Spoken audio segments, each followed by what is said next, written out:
Crocker in a Santa suit showed up at the house about a month after Christmas. He was loaded drunk. I didn't recognize him at first. "You're a bit late for Christmas, Santa," I said. "Or are you early?" "I just got out of jail," he slurred, and he pushed his way in. I hadn't seen Fox Crocker in over 15 years, but I knew the simmering menace of his voice. It frightened me then, and it frightens me now. Fox Crocker was scary, and he hated my guts. He thought I was a wimp and a lightweight, which I was, and he used to torture me for pleasure and pastime. One time he tied me to a fence with my own set of string mittens, and he pelted me with snowballs for about an hour, and then he left me there, bound and helpless, but not before he pissed all over my boots.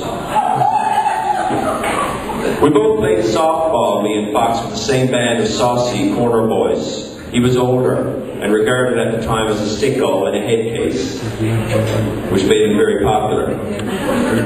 I was Donnie Newell's younger brother, which made me, at best, invisible, except to Fox.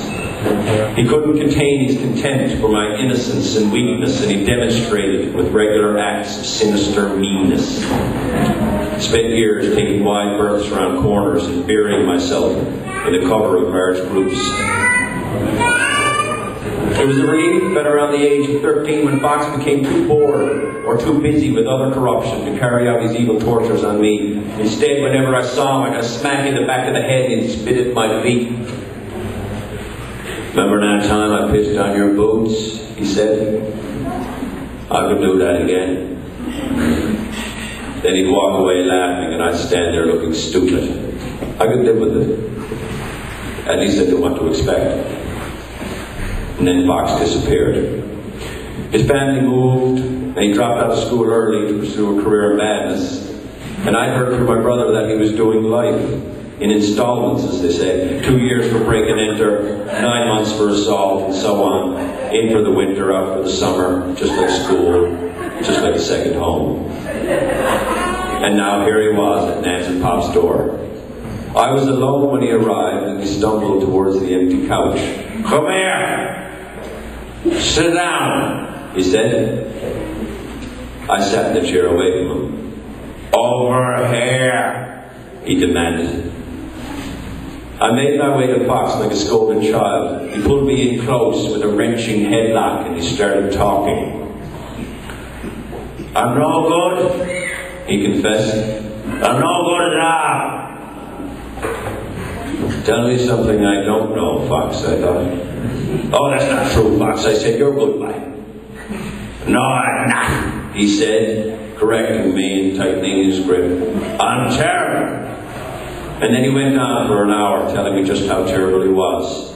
It was a dark rant of anger and self-loathing, convoluted, incomprehensible at times, and spattered throughout with tears and nonsense.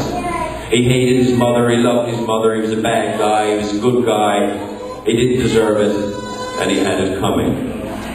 By the time Fox got around to telling me about the minstrel genius of Led Zeppelin, complete with air guitar demonstrations and blind spit, I decided me and Fox are almost buddies. "They're pretty good, mate," he said, just before he passed out. His head toppled onto my shoulder and he snored a bit, but he slept like a baby, and his face looked just like it did when he was a horrible little boy. My ear went numb and I lost all feeling in my arm.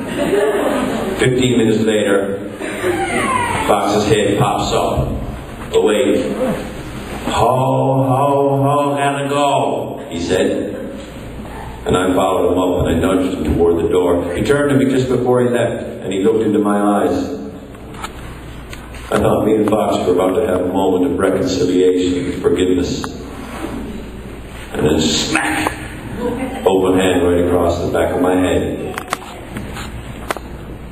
"Remember that time I pissed on your boots?" he said.